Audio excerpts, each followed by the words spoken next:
and do our intro and stuff. Oh no, my mic's working. I can't hear anything. I'm sorry. I can't hear anything. Can you take over now? You're working. Yep. Hello, everyone. What's going on? Welcome to your favorite podcast, Mile High Sports Symposium. I'm the Doc, joined here by my beautiful co-host, JT Matthews. You can find that man at JT Matthews01 on Twitter. You can find me on Twitter at Dr_Ann Manning. You can find the pod at the Doc and JT, I think. That's the socials. Normally, JT would do the lead in. He's having a little bit of time getting in, so I'm going to let him work on his stuff. I'm going to let everyone know how my week has been, because normally JT would ask me, but how was your day? So it was good. Good. Had some fam in town. So big ups to John David and Nikki and Donnie for flying through. It was good to see everyone. And then, we had a good sports weekend. Zandy won his 6U football game, so big time. Nephew had a pick six, so that's JT's kid, so I'll take all the credit for that because I coach him. He pretty much has no athletic gifts from JT. It's all coaching, all effort from my part. And my daughter, on the other hand, had a really difficult and challenging time. She had Girl Scouts, sleepover, straight to early morning gymnastics meet, and didn't place in the top 2 for the first time in her life. No hyperbole, no exaggeration, first time in her life. And couldn't have been more proud. She was a great teammate. So that was that was actually like the best part of the weekend. It wasn't that my kids won or who didn't. It was that my daughter showed grace. I was a little worried because she's got a little bit of an ego. When I told her that, hey, you won't win everything, so we got to plan on that. So why not? I didn't have a good answer for that. But now to forecast it, it'd be times like that about now. So overall, good week. This high wind can kick rocks. If you live in Colorado right now, you know what I'm saying. And if you live like in Kansas or Nebraska, and I've made fun of you for the weather in your state, I apologize. I probably should have been nicer. I don't know when we moved to Kansas in the middle of the night, but the ridiculous wind can go away. So there's my lead in. JT is doing great. He probably didn't do anything remotely cool this weekend, so I'm not going to care. And then we had our sports teams to watch over the weekend. So, really going into last weekend, we're all riding high. Nuggets dispose of the Lakers. Just made us all feel good. Gave them a gimme game. Their mayor, who is like a wonderful team mom, was like, we're still proud of the guys anyway. Like, you got one. See, so we made people happy, and that was great. Avalanche disposing of Winnipeg in dominant fashion. Just couldn't have been more impressed with the blue and burgundy. Assuming things were going to hold trend, we knew Minnesota was going to be a little bit of a challenge, or a much different bear. Having Anthony Edwards sitting atop the Western Conference throughout a large chunk of the regular season, knew that this one was really going to be a really difficult matchup. Really long athletic team, playoff experience for some with Gobert, etc. They had a taste of it last year, but there's some pieces, Mike Conley, etc. And you got to remember the archetype. So shout out to Tim Connolly, who was the Nuggets GM, took over. Masai Ujiri had left. Really, we thought when Masai Ujiri had left that we were going to really struggle. And Tim Connolly, picked up where Usai left off and took it another 100 steps. So drafted Nikola Jokic, drafted Murray, drafted Michael Porter Jr., which I think now especially looks like a stroke of genius, and it was the archetype for the Aaron Gordon trade, which was a really challenging one. I think most of us were pretty upset about it when Gary Harris left in that sense. A guy that you really wanted to win with this group was jettisoned out. But looking at the team that they have now, Got to give a shout out to Tim Connolly. So, of course, the deal that Minnesota gives Tim is you can't turn this crap down kind of deal. Leaves to Minnesota to build a division rival, which is just odd a little bit.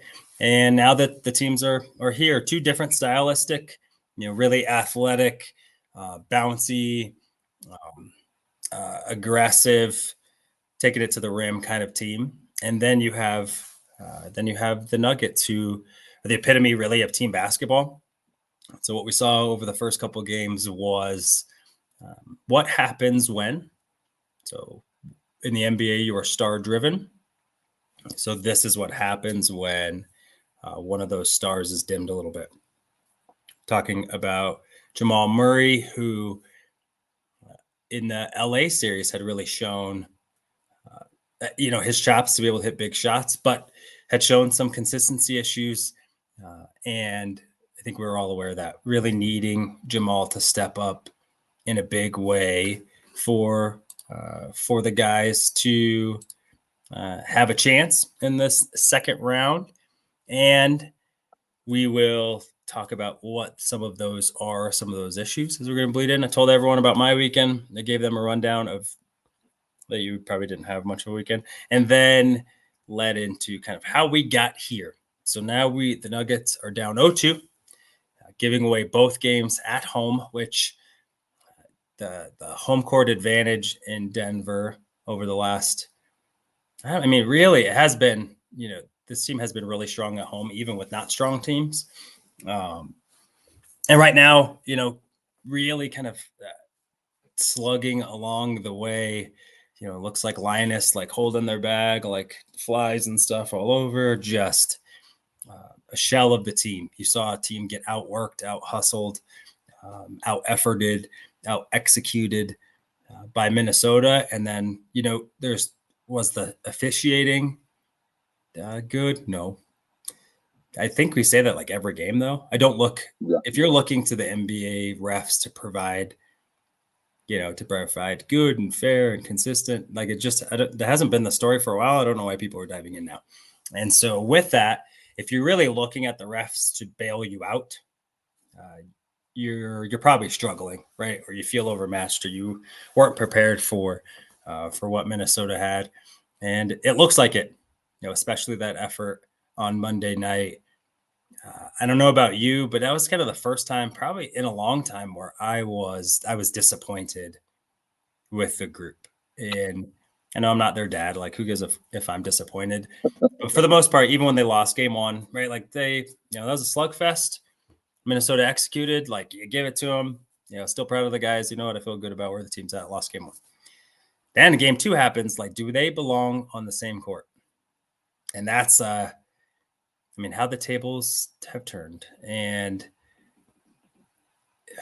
unless Jamal Murray makes a significant leap in health or attitude or whatever it might be to have 90% of Jamal Murray, or 85 even probably, by Friday, right?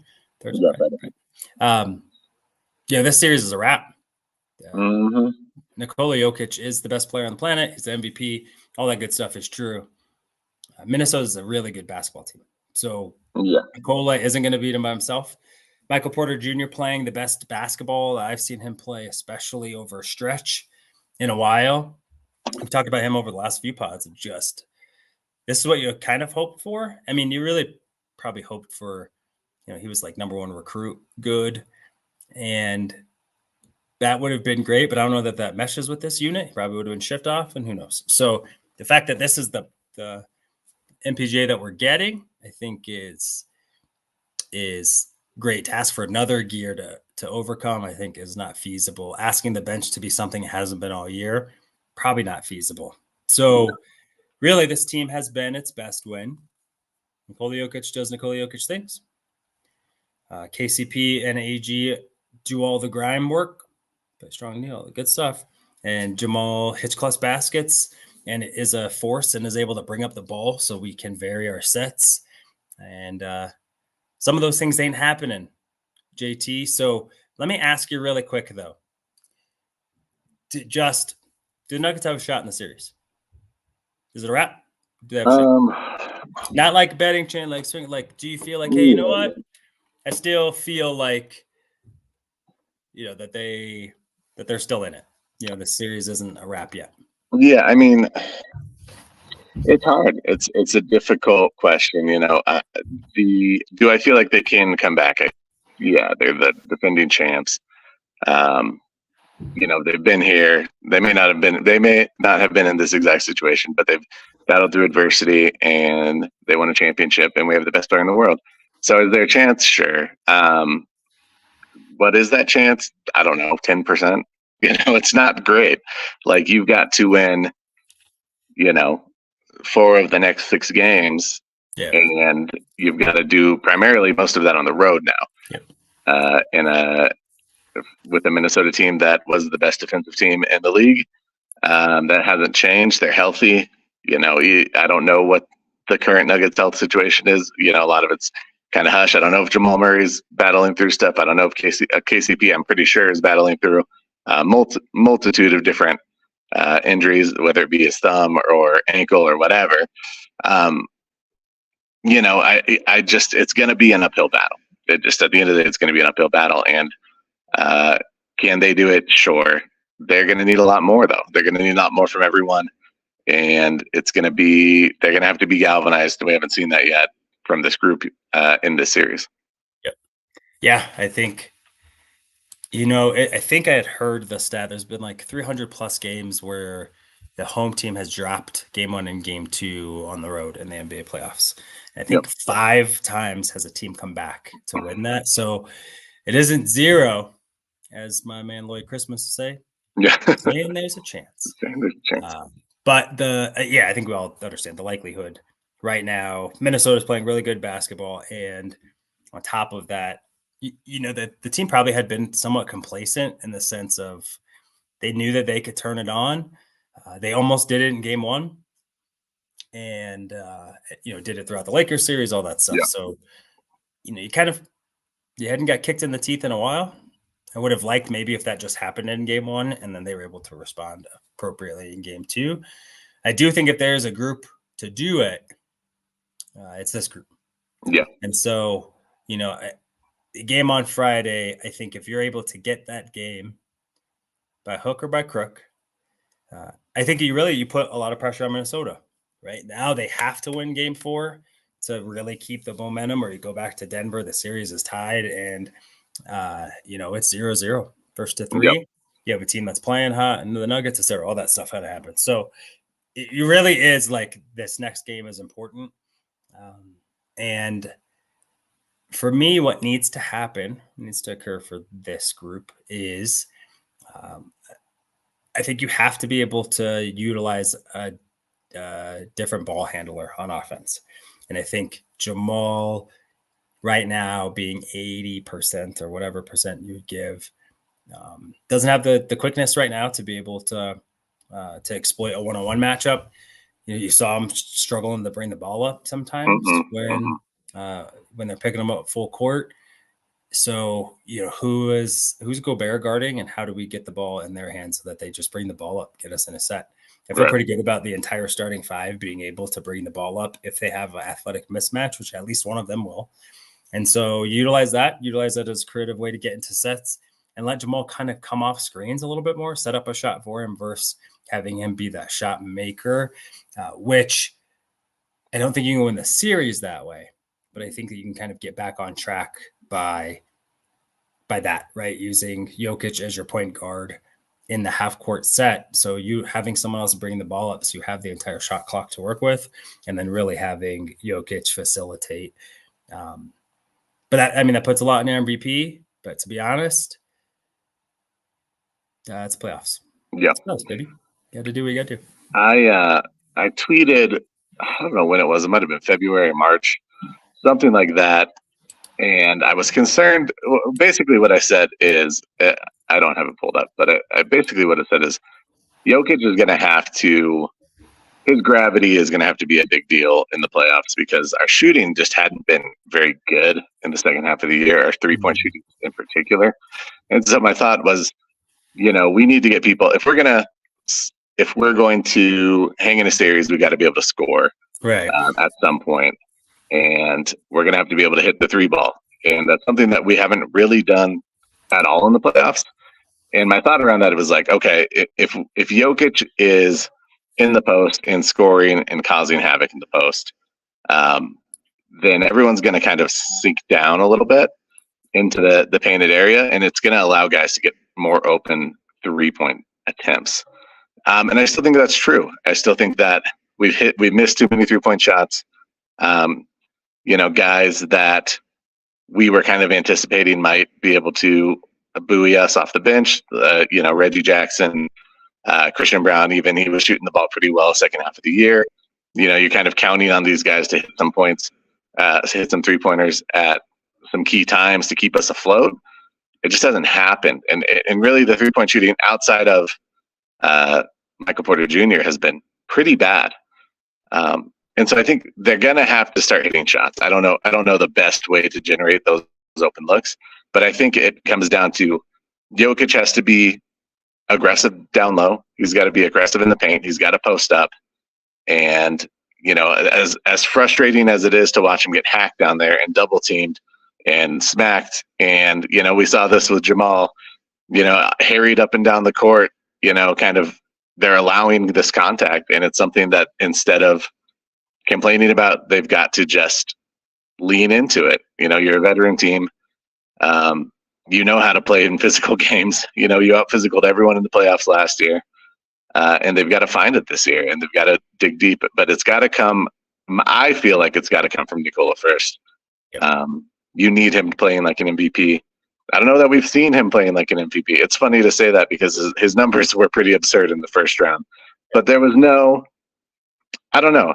In the playoffs last year, there were moments for Nikola Jokic where you look back and say, I don't know if we would have got that done without him. Obviously, this team is built around him. But, you look at the clutch shots he hit, 3-point shots he hit over Anthony Davis against the Lakers. You think of the work that he did down low against Bam Adebayo in the finals. You think about how he kind of controlled the pace and tempo against the Timberwolves last year. Again, getting into the paint and causing havoc down there. I just haven't felt that impact from him. And I don't know that I've felt that he's been entirely locked in. And I don't know what that's due to. It could be fatigue, could be something else going on that we're not aware of, could be health. But I need to see more from Jokic. I hate to say that. Obviously he's probably my favorite basketball player of all time. But it just feels like there needs to be. I think it's a fair call. I think, to compare and contrast. So last year, Nikola Jokic in the playoffs put up 30 points, 13.5 rebounds, and 9.5 assists throughout the entire 2023 playoffs. So this year, he's putting up 28.8 points a game, 14.8 rebounds a game, and 9.7 assists per game through 6 games. So essentially, near identical numbers, a little bit better in the assist and rebounds, a slight lower in the scoring category, but essentially the same numbers. Right. I think your point is the same, is what's the impact? Right. So, when are they happening? In particular, this series, I would go strongly to this series, and having Nikola Jokic be offensively score first mentality early. Yep. Because you blinked and that game was over on Monday. The Nuggets can't let you. I think if you allow Minnesota in the next couple of games to get another big lead, regardless of when, I think first 5 minutes, I don't care, then I think it's over. Because I think right now they have excuses. It's been hard. It's a good run, like all that stuff. I think that we naturally would go through if we were in that situation. We just won the championship, had a great season. Like, it's hard, 1, 2, 3 Cabo. Right. And not that this team would want to do that, but I think understanding how we would think when you're exhausted, right? That like going through an entire playoffs and achieving the ultimate thing, there is an exhaustion phase when you complete a goal, any goal, right? You knock something off the checklist. There's a little bit of like, all right, man, I kind of want to rest a little bit. Like that was work. That was really what they got, a month or two or so, and then they're in summer league. Like it's consistent. And right now, all that being said, I think it's okay to call for more. It's not that you haven't done, it's that we still need you to. And then here. So right now, what Jokic has done to this point, statistically has been great. That said, they're 4-3, and in their last 6 games or 7 games in the playoffs. Yeah. So it's not working to the degree that this team needs it to be. So my opinion, I think, is very much it needs to run through him. If he's on the floor, what are they going to do? Yeah, it goes through Nikola Jokic. Like they didn't know that was going to happen, or like they don't know that that's the plan. That's not like you're going to catch him napping on the MVP. So that's my take too. I think with that, and I think this team has to reestablish itself defensively. So one, if Murray is on the court, he's got to be healthy enough to play. I understand he's frustrated. I've been there where fraction of you is better than not you because of what we have on the bench. But if you're going to play, you have to contribute. You can't get flustered and throw stuff onto the court. And you got to produce. And to do that, and that, I think this team won. And game 1, they started mounting their comeback and kind of and had an opportunity really to take control of that game because of how they played on defense. Right. And that isn't occurring. I think, defense and rebounding, it's paying attention and effort. And I think if this team can do that again, it's a little bit of like, remember who you are.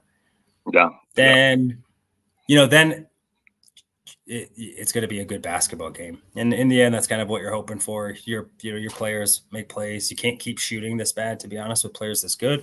So I would assume at some point shots will start falling, but you have to stay in the series long enough for the for everything to get back to the mean. And if you don't come hungry on Friday at the Target Center, by the time shots start falling, then you got to run 4 out of 5, and that's just difficult to do. So with that being said, the other guys I think have to, guys like Christian Braun, who is an effort player, right? Peyton Watson, who right now is an effort player. You have to be able to knock down shots, but we saw from Christian Braun last postseason, he was extremely impactful and not really a shot maker. Couldn't tell you when he's on the floor. Yep. And and they can't wait for these guys to show up. And I get it. It takes time to develop and all those things. If this team wants to continue to advance, then those guys have to decide that they're going to be a factor.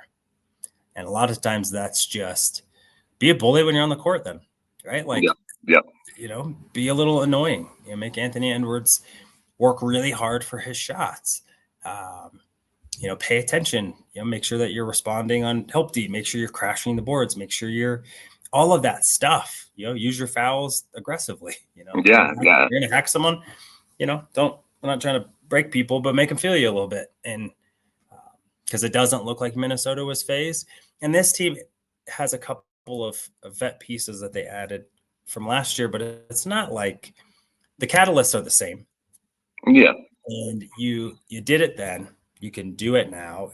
You played them several times this season. You know what it's about. Like they're not doing anything or constructed in some way, shape, or form that you couldn't anticipate.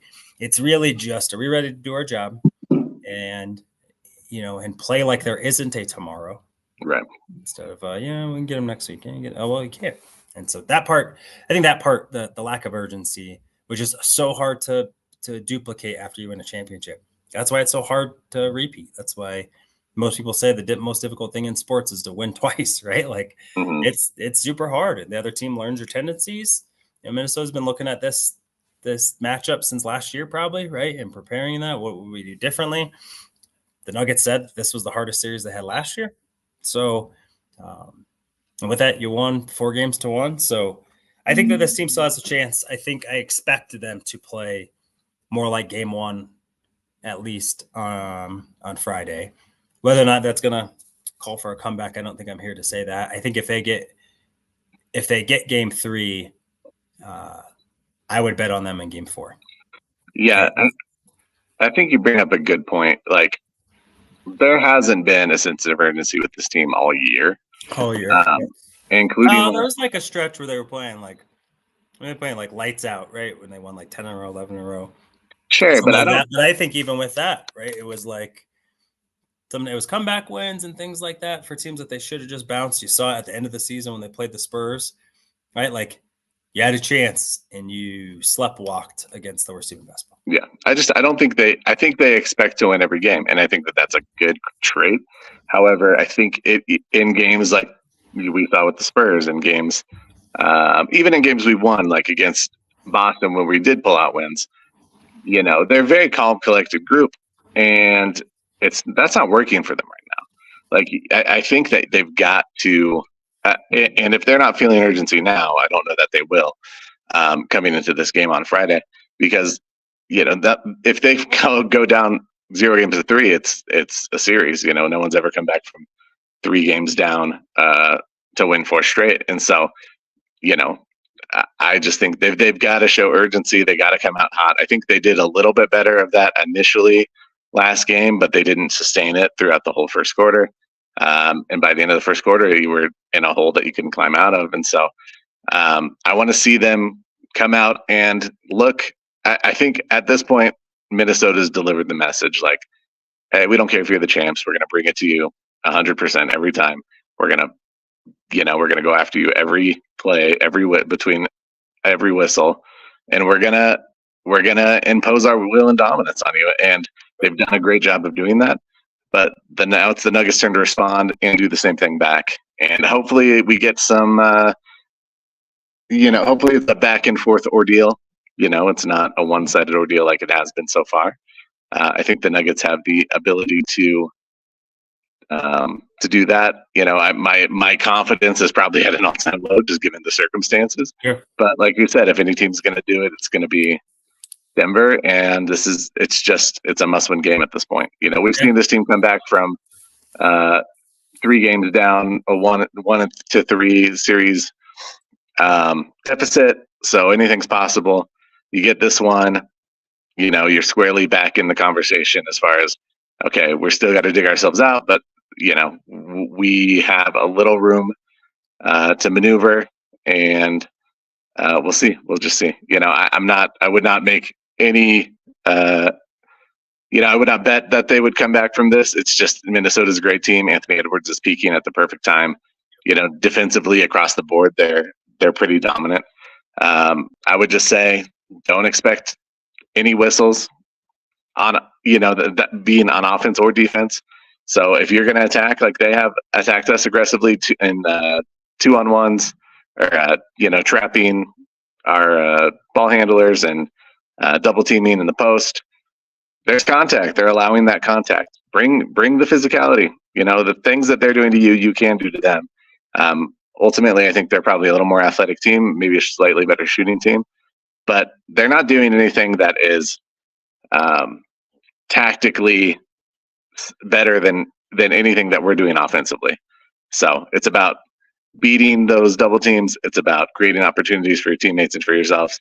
And to me, it's about Jokic's gravity and him being able to maneuver in the post, even if they're bringing 2 guys. Winning some of those possessions, so that you can continue to create opportunities on the outside for shooters.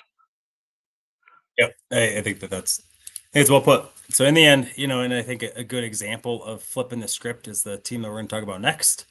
You don't have to go too hard to find a team who looked god awful after their first playoff game, and has turned it around.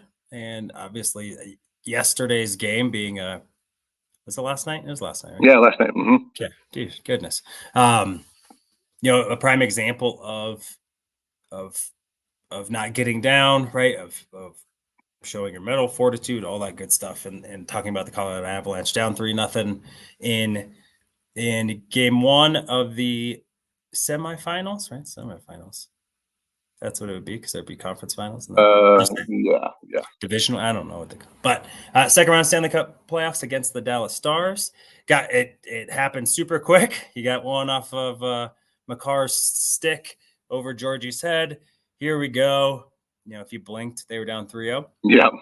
And I think they would have had. We all would have understood, like, pack it in. We're gonna roll out there. Let's get them in game 2. We're just here for a split.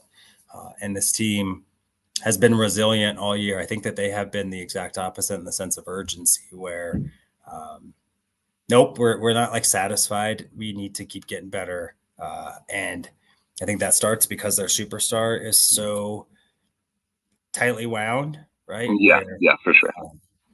Where it's not good enough. And I think Nikola Jokic is the same way, but McKinnon, I think, very much makes it, and maybe he wasn't there last year, and because you kind of saw how that post-championship lull happened, right? The drama gets a little bigger, fights between teammates probably got a little more, like all that stuff that happens. We warn each other. It's been a long time.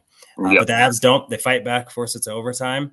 And Miles, don't knock on my wood, just for a guy who couldn't like find the net for like the first 2 months of the season, right after being brought over, just you felt for him, right? It's just, was this the worst acquisition of the year? Like all of the stuff, all the questions, relatively young player still, and to be able to now to have some really impactful goals in the playoffs probably has to feel really good. And then shout out to Georgie, right? Could have imploded. It's like Garrett Bowles getting a penalty called, like he had a chance, like, oh, now you got 3 holding penalties. And a personal foul, and he didn't. And I think that goes to show, one, the confidence in the guys to stay that locked in and keep chipping away. And tip of the cap to Gorgie, not Georgie. Apparently it's Gorgie because it's Georgiev, but for just being able to continue to one puck at a time it, right? And the fact that maybe this is the goalie, that first game was an aberration, something was going on maybe at the end of the year, wasn't feeling himself, whatever that might be, to really batten down the personal hatches, show some accountability, say this is not going to happen on my watch. And without his play in the third overtime, like, it's just all that would have been for naught. It wouldn't have mattered what the score would have been. The fact that you came back, all that stuff doesn't matter in the playoffs. But then being able to get the win after all that does matter. And so, give me your thoughts. Just what do you take of that game, and maybe what does it mean for for game 2 tomorrow? Yeah, I just watched it again this morning. I think that what we saw were honestly the 2 best teams in the West going against each other. And unfortunately, probably a round too early based on seeding. This would have been a great Western Conference finals matchup. But regardless, these are 2 teams that I think by the end of the game, the winning goal was scored about halfway through overtime. I think we outshot them like something like 27-22, something like that. That's really low shots on net, especially for the Avs. If we looked at the first round, they were putting up, 10 to 15 more shots on goal throughout the series against Winnipeg. They were moving, they were shaking, and they were taking every opportunity to get pucks on the net. I still think that they're trying to do that. What Dallas has done a good job is made it difficult for them to carry the puck into the zone. And I think that they've had to adjust their game plan a little bit as the game went on. I think they did a lot more dump and chase. They're a lot more patient with how they were entering the zone. And they weren't able to utilize their speed the way they would like to. And Dallas did a great job of kind of anchoring at that blue line and making it really difficult. The Avs found a way to adjust and get through that. The thing that stands out probably most is that the Stars showed out. The first line, we had a McKinnon goal, we had a Nichushkin goal again. I think he's got seven games in a row or something where he's had goals. He had a hat trick. I think this is his 8th goal of the playoffs or something crazy. So he's just rolling. Cale Makar looks like the Cale Makar we felt like was maybe missing a little bit during the regular season. That's been a huge boost for this team, to get that productivity from the decor as far as scoring goes. But it was funny, kind of going into overtime. I was like, all right, we're going to need someone who's not one of the core guys to get this done at some point in the series. Maybe not during that game necessarily, but then Miles Wood, uses his speed, gets the corner on the defenseman, and just puts it in the back of the net with a nice backhand, just right around the goal Ottinger's leg, and it's game over. And so I think what both teams did is they tried to minimize the turnovers. And so they both played a little bit safer, played a little bit tighter. I think it'll open up as the series goes on a little bit. I think we'll see a little bit more offensive action. But that being said, it's two really disciplined teams, and to get one on the road against the top seed, you've already done the heavy lifting in game one. As long as you hold home ice, you're set up to take the series. And so we'll have to see if they can maintain that. But as long as Georgiev's been playing ever since game 2 of the first round, if he continues to play like that, he made some huge saves in overtime. I mean, throughout the entire game, but especially in overtime, there was a period about 6 or 7 minutes in where Dallas had some good offensive pressure, and he just didn't allow them to lose. And it was a team effort, and the defense cleared out pucks, and they're setting themselves up really nicely in this series. Maybe showing a little more of what we expected to see from the Nuggets are the Colorado Avalanche. Yeah, what has been really cool in the Avalanche run is the supporting cast being being consistent. Yeah. In like you said, right? Nichushkin, who you can kind of see the importance. I think someone I had heard it on a morning show about like the winning percentage when the Avalanche have or don't have McKinnon, and then winning percentage when they don't have Makar is still like in the 600s. Yeah. And then you don't have Nichushkin. I think they're under 500.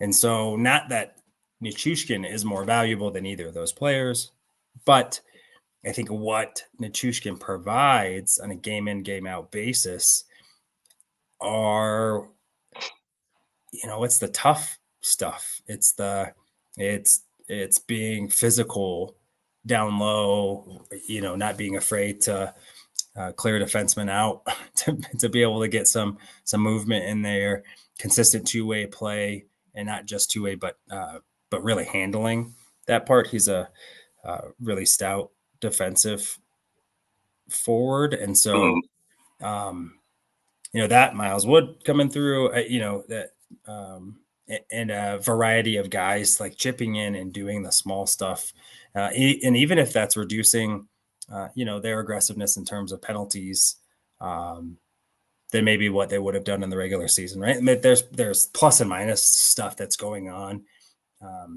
The small parts of the game that guys are dialed into, which is adding or providing opportunities for these things to occur, right? Not going offsides, when the puck gets in the zone and giving yourself a chance to be able to utilize the momentum to make a play. You're right. It feels like they're doing the little stuff. And the Nuggets, it feels like, just like, if that screen would have been a little tighter, just some of that stuff isn't happening. And that all can get corrected. It just really takes, it's really going to take this group to say, we got to get it. And so for the Avalanche to be able to be there now, I think that this group isn't satisfied with, we got to split. I don't think that's a conversation in the locker room at all, which is usually it, right? Like we know what the business trip, we got to get 1 out of 2, playing with house money a little bit.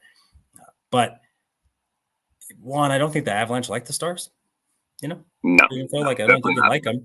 And it would feel good to punch them in the throat, metaphorically and or not. And so how good that could feel to be able to take those two, you went through all of that to get through Vegas, and we're gonna end this. We're gonna let you know what's going on real quick, similar to what Minnesota's doing, right? So Minnesota Timberwolves, essentially the Avalanche coming in, all that stuff. We're the underdogs in the series. We're gonna punch you in the mouth, and even if things don't go our way, we think if we play our brand of hockey, we're gonna win. And the Avalanche didn't waver.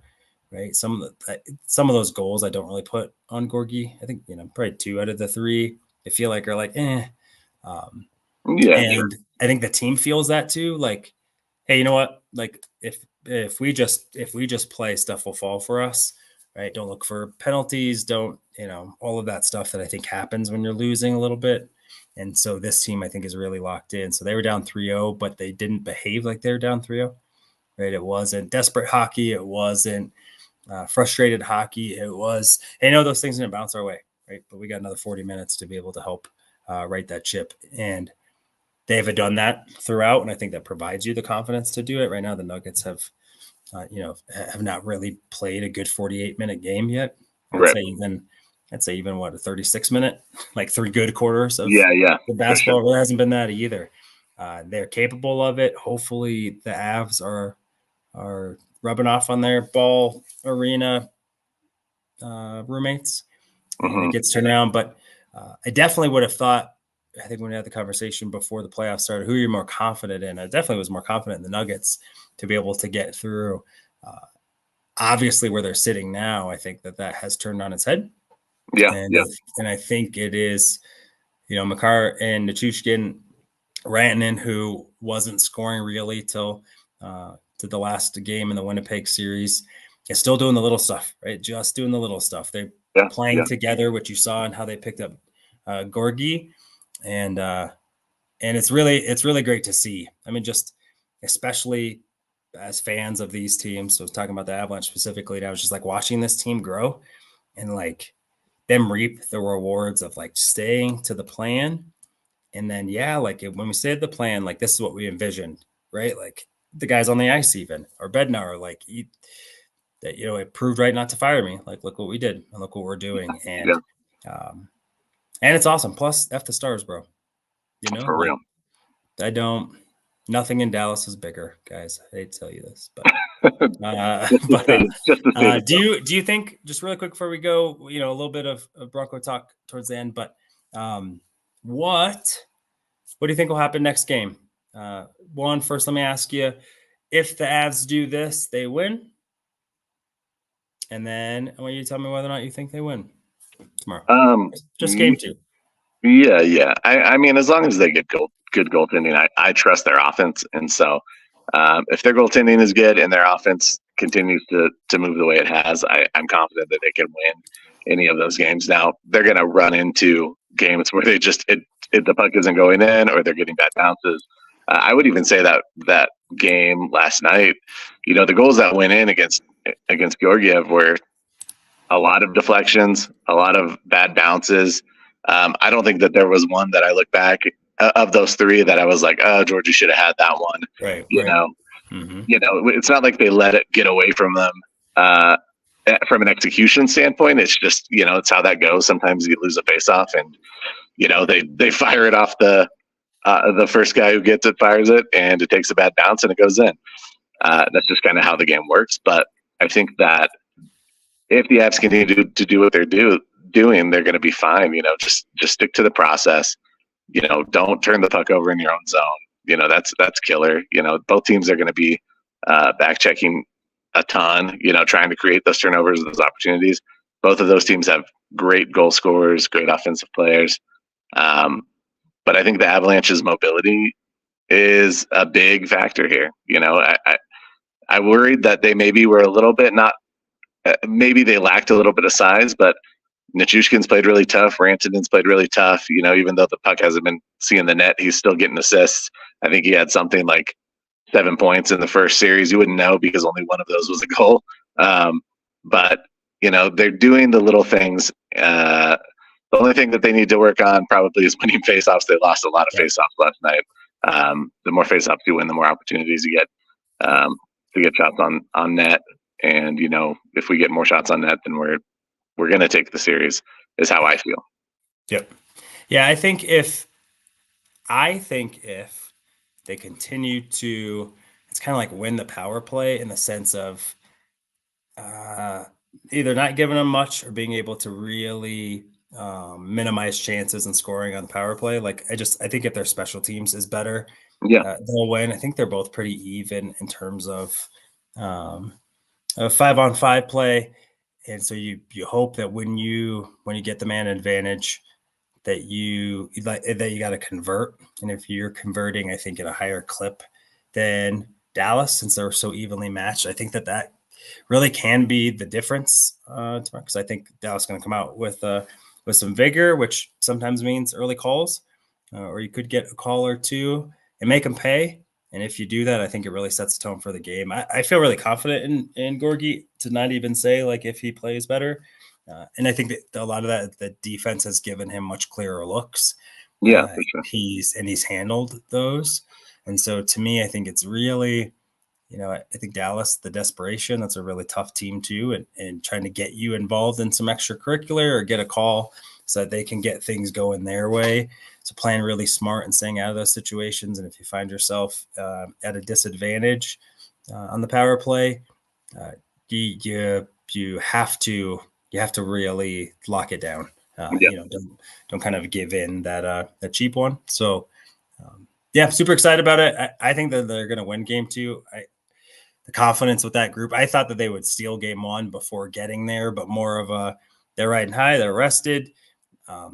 Dallas probably is going to take a breath and say, all right, well, we got 7 games to win this series. Like right. A little bit of happy to be here. I didn't think it would be in the fashion that it was, but nonetheless.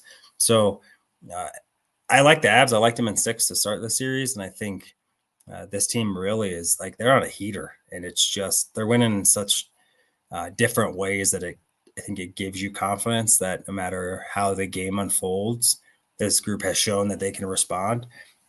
And I think that I think that they will.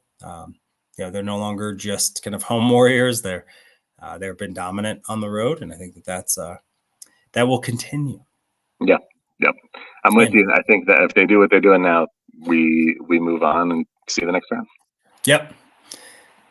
At least the hopes of one parade still. So yeah, I'm gonna go on a limb and say, both teams win before the weekend, and okay. I think both teams will win before the Rockies do. Ouch. That's the one Rockies mentioned. They get the whole show. Yeah, whole show. It's brutal. It's brutal right now.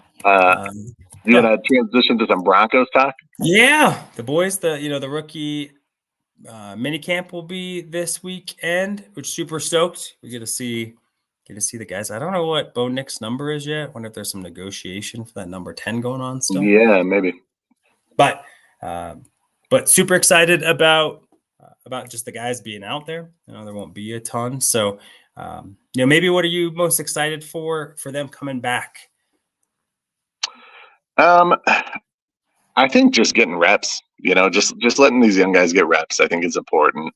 I don't know that there's going to be any huge takeaways from minicamp, but let's just see if we can build any sort of semblance of chemistry with these young guys. Let's let Bo Nix get some reps out there on the field. Obviously not live, but going through the motions with the coaches that will be there when the season starts, and just kind of building that foundational understanding of what the expectation is within this franchise and how we move forward as a unit. I think I'm kind of viewing this rookie class, regardless of how it turns out, as just the next building blocks for this team to be successful moving forward. And so, I just want to see everyone there putting in an effort and just allowing themselves to be coached and diving in with full commitment. How about you? Yeah, I'm excited to see Bo Nix out there. I know it won't be a lot that's asked for him, but I think it's the first chance that this group will get to see, Bo execute what you're asking Bo to execute. I really hope that Bo Nix talks in third person. Bo Nix, Bo Nix gonna go out there and play Bo Nix best. He doesn't have a tang either. But some other players I'm super excited about. Quentin Newsom. It's interesting. I didn't think I'd be super excited about a Nebraska player. Yeah. Nebraska corner, I think, is a really good player. Kind of adds again to that UDFA, CBU that the Broncos have, and continue to find guys that go undrafted that can contribute. So I think that's a really exciting piece. I think it's another exciting piece to see a few guys who at UDFAs and seeing them go. So Lavelle Bailey, Fresno State linebacker, I think is someone that's really going to push an opportunity to make this roster. And then Frank Crum. So we talked about him like briefly in the draft process. Athletic freak, really high RAS score, offensive lineman out of Wyoming. And so seeing some of those guys, as well as Omar Brown, safety Nebraska, I think could be a nice find again, Nebraska. And then Blake Watson, running back, that I think if he shows out, I think he's going to make some interesting thoughts about that room. You got two guys that are on the last year of their deals, and Pirine and Williams, some young bucks who, if they show up well, might be able to put some pressure on, as well as you got some vets. So Ty Summers, who has had a cup of coffee in the league, former Packers linebacker. So a few vet invites that have. But I do think the last piece that's interesting for me is the release already of Ben DiNucci. Yeah. We don't want to waste reps on you, Ben. And no disrespect to Ben, I think we see all there. There's no way he's going to beat out all three, or at least two of them to be the third quarterback. So let him get a chance to go latch on somewhere else. I really respect that and appreciate that. You can always bring him back to the practice squad later, which would probably be likely. But we want those reps for our guys, in particular, probably Wilson and Bo Nix. Those are the guys in this system that will need them the most in terms of getting acclimated. So that was a move already, in my opinion, to process. Let's get Bo up to speed. And so I'm interested too to see what storylines come out. I want to know from you, just because I don't have a good feel for it. Maybe you have a better feel than I do. Do you think that the plan is Bo Nix from day one, or do you think that it's going to be an open competition? I think if everything is close to even, Bo Nix is the quarterback. Yeah. So I don't think Sean Payton will skew it. I don't think he cares about, we got to make it, like we have to sell it. And this is where we want to go. But I think Bo Nix will take the job for a couple of reasons. One, I think he's the most complete player that the Broncos have at that position on the roster. You put arm talent with head, leadership skills, mobility, strength, accuracy. I think he is the best version that we have to play quarterback right now in terms of what he has on the table. I am not going to, even though Sean Payton's system might be, I don't think it is. There are a lot of concepts in terms of what they ran at Oregon that are NFL concepts. I saw breakdowns from Chase Daniels, from Tim Jenkins, et cetera. Guys who know the position and know NFL concepts are like, we ran this in the NFL. This is what it looked like for us. Right. So he's ran NFL concepts. So now it's just language. And a guy with his advanced degrees in college, I would believe that he'll be able to get the book part down. That he is going to he's probably a good book learner, which matters in terms of commanding the huddle, being able to recite the plays. We've heard what's happened last year about how that couldn't happen with Russ and all of those things. I would struggle with this based on my own learning capabilities and all that good stuff. So I think where Bo Nix has the ability to be able to translate verbiage gives him maybe an extra step over some rookies who that's going to be really difficult. So I think he's already the leader in the clubhouse. Yeah. I think that the players know it. I think the staff know it. I think he would have to fumble a lot to not win that job. They would have to, or the offensive line sustain some injuries, and you're just like, we don't want to put him out there early and get the crap kicked out of him. That kind of thing, something like that, protect your investment. But I think that he'll get a very fair shot.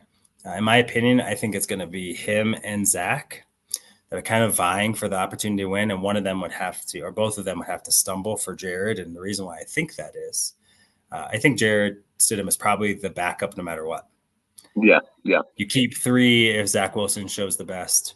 You bring Bo in, so you got that stuff. If Bo wins, you don't probably need Zach Wilson as a mentor. That's true.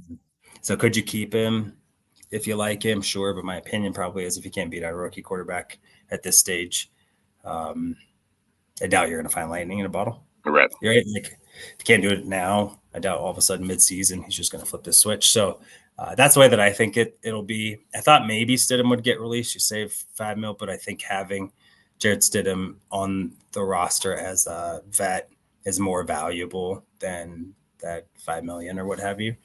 So that's the way that I would look at it. I think Bo Nix will start. Unless I see something egregious over the next couple of months. That's what I'll believe, because I think Sean got his guy, and the way that they drafted him when they drafted him, they feel like he's the guy that can come in and play today. Yeah. I'm just excited too. The Broncos have a, I don't know if they still have the reputation, but they've got a pretty decent reputation of bringing in undrafted talent that is rosterable. Is there anyone right now that you think is the leader? My heart wants to go to Crum just because he's massive, and it'd be nice to have a big beefy offensive tackle, since we didn't draft one, to just come in and surprise people at camp and be even if he's a backup option, he's still, again, a rosterable guy. Is there any of that crew that you would expect or maybe have hopes will impress, given some reps? Yeah, I think a few. So I kind of touched on a couple of the names. So I think LaVell Bailey will be. I think he'll be one of the last cuts. Ideally, they'll probably try and sneak him on practice squad, just to be able to keep depth, depth, not death, because that would be scary. I think Omar Brown and Quentin Newsome. So both. Omar Brown being a safety, Newsome being a corner from Nebraska. I think both guys have NFL talent. I think both of them could have or should have been drafted on day 3. So I think both of them have a real big shot. I also really think that Blake Watson, running back out of Memphis, 4.3 40 guy. I hear some of the scouting folks talk about breaking that player down.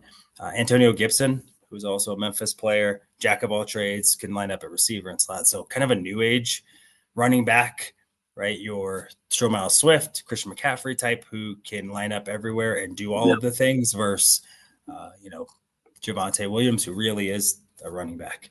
Samaje, right? You're not gonna put Samaje in the slot. Like he's a out of the backfield guy, but not a go run routes. I think Blake Watson can be a guy that can go run some outs and be a good player. I think my opinion, I'm going to call it right now, is that Samaje Perine gets released, and the backfield is going to be McLaughlin, Watson, Williams, and Estime. And I think that really gives you a wide array of physical types. So I think that's the way that I'm going to look at it. I don't really think much highly of the receiver group. Frank Crum excites me because athletically he is a draftable prospect. So you hope you can work on the physical piece. And so that part is pretty cool. Don't really think much of the tight ends. I think, maybe, but I don't think they're going to be any better probably than Lucas Kroll or Nate Atkins, who were pretty good finds last year from the UDFA route. So I think Blake Watson will win a roster spot on the 53 coming out of it. I wouldn't be surprised if the other two that I mentioned, or Bailey, the linebacker, do. But I think all 4 of them for sure will make the practice squad and kind of be a part of the team plans moving forward. So I'm excited for that too. I think the UDFA class this year, if Jim Nagy had kind of brought that up, so not as much top end talent, right? Really good kind of like day 2, day 3 talent, and then kind of the depth in the. I think there were more draftable players. Maybe not as good throughout, but more draftable players than maybe some of the others. Maybe there's a stronger draft eligible pot, but your UDFA guys are like, we'll see. So now I think it's a really good year. I think being able to bolster the depth on this roster, I think some of those UDFA guys, if they play the way that I think that they probably could, that's going to raise the floor. That means Justin Strenad has to play really, really well to be able to keep his spot, because why would you not just go Bailey if all much money, finance, all this stuff? Omar Brown, Delarian Turner-Yell and JL Skinner, who are both young guys, come play good or go home, because I think Brown is a really tough player, and I think Newsom will really give Damari Mathis and Art Green, who showed up a little bit at the end of the year last year, Riley Moss, McAllister, et cetera, guys who kind of finished on the team. There's a hungry guy that has played really good football. I think he had some good reps against Ohio State, which it's like Hall of Fame wide receiver, right? Like those guys, if they had stayed at the project, it's not even the fact that they are in the league. It's like those guys are, they're pissing out 1,000-yard seasons. Sorry. So I'm excited about that. I think that there's some depth there. Levi Wallace, who was a good cheap addition. I don't know if he's going to play better than Omar Brown, right? It's like you kind of saw that with Jaquan McMillan, right?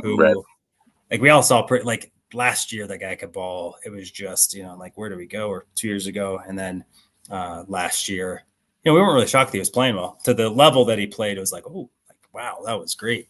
But we knew he was feisty, knew he had some really good slot skills, and that he was a guy that was going to be in the mix. So I think Omar Brown's going to be kind of like that. I don't expect him to have a holy season like McMillian did, but I think he's a guy that that will stick around. And if he can, I think he can develop and provide this group with a good corner addition. You had that with Chris Abrams-Drain. And I think you have a lot to work with. Damari Mathis, I think, is still a really talented player, hoping he bounces back. And then Riley Moss, I think this will be a really big season for him. That really makes me feel good. All those guys are young, and it's kind of one of those, if you got 5 of them and 2 of them pan out, sweet. Yeah. Pretty great. And you got some youth in there on top of the best corner in the game, who's like 24 or something, which is just ridiculous. So yeah, I think I keep hearing a lot about how like this team isn't as good on paper. I don't know. Do you agree with that? Like before, I know we got to go here in a minute, but looking at the roster and like, I don't know that they're not. Josh Reynolds to me right now is a better player than Jared Judy is. Complete football player. So I mean, obviously your safety group is a big question mark. I mean, I think you have guys that you think can play, but when you lose a guy like Justin Simmons, you expect some sort of decline from that group. Yeah. I think there's a big question mark at cornerback 2, which I think was still there with Mathis in there last year. So I don't think that that's changed much.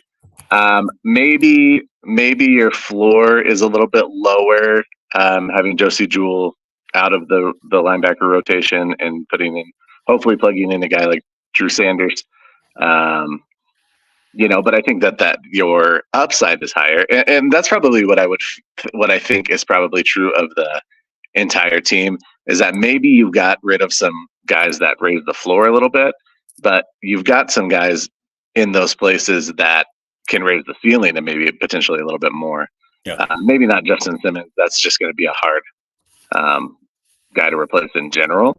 Yeah. But, I think as far as some of those role players that we moved on from, I don't think anyone thought Josie Jewell was an NFL Pro Bowler. I think he was a solid guy that did his job, and you liked when he did his job. But there were flaws there. Yeah. But I think none of us are upset that they're not going to pay him like $6 million a year. Right, and so I think ultimately, like, you're banking on these young guys and their upside, and I think that's what you should be doing right now. Yep.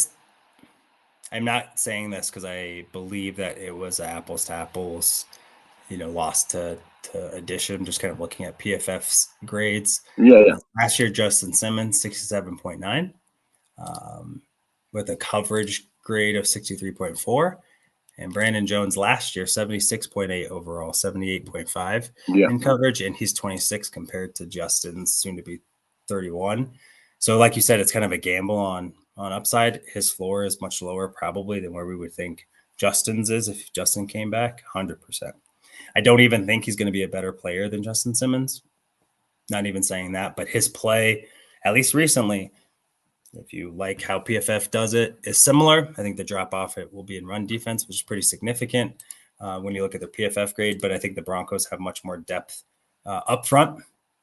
Matt Henningsen is in a rotation piece already on this one. Last year, he was a starter when you looked at the depth chart, right? Or, what's his name? Jonathan Harris, who we're wondering, like, how's this guy living so long on this team? Yeah. But, you got Zach Allen, G.J. Jones, and John Franklin Mayers. That feels really good for your starting three. Malcolm Roach first off the bench, that's better than last year.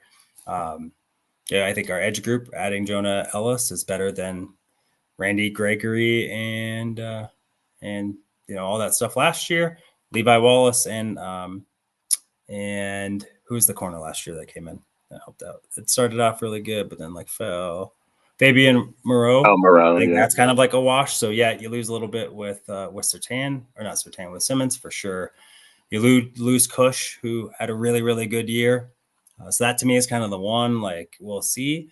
Right. But in 4 years, that was the one good year. Outside of that, it's the roster's pretty close to the same. And we like what they did in the draft. You have a trigger man who can play on schedule. And you should see a team that more looks like what Sean Payton was trying to get out there, right? It's closer to that view. And I think that's the case. So super excited about it. I think we're going to be pleasantly surprised with the Broncos this year. We'll kind of see where we go when we talk more, but excited for this group to show up this weekend. I think that's probably it. We went over time, so we appreciate all of you checking in with us today. Any final words, sir, before we bail? No, I just, Nuggets got a must-win coming up on Friday. Let's hope that they come up with that urgency that we haven't really seen this playoff run. I think the Avs are going to continue to roll. I don't know that they'll get 2 in a row on the road, but I wouldn't put it past them. And the Broncos are making some good moves for some young guys, and let's see if they can develop them. But ultimately, I like the state of those 3 teams. Obviously the Broncos' expectations a little bit lower than the other 2, and the position of the season is we're just starting the Broncos off season. But I think the directions are good for each of the teams. Let's see if the Nuggets, they're the kind of the outlier right now. Let's see if they can just pull themselves up by their bootstraps and get some work done. Yep. Couldn't agree more, but they are, and we're going to be proud about that. So for JT on the dock, go follow us on Twitter and stuff. We appreciate all of you. And as always, go Denver Reporters sports teams. Yep. Even the Rockies. Even the bless your heart. Fast lane when I pass in the street, bag of money in the passenger seat. Simcoe's been asking for me on the road from the west to the east. Way up, I might never come down, cause the coast racking up the flight miles.